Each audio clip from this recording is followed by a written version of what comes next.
Hi guys and welcome to How to Maximize. In this video, I will show you how to integrate Google Drive with Notion.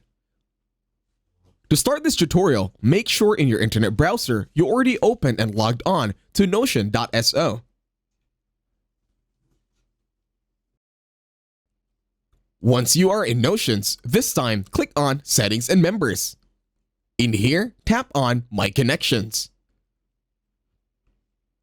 Now, tap on Show All on the upper right. In here, you're going to locate your Google Drive. Just scroll down.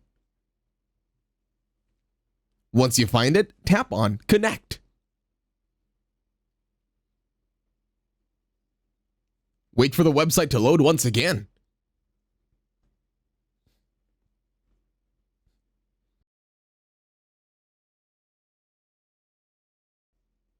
This will take some time to authenticate, so wait for it.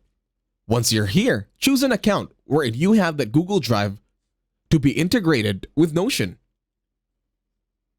Once you find this window, just click on Allow. And that's it. Thank you very much for watching. Don't forget to leave a like, share, and while you're at it, subscribe to the channel.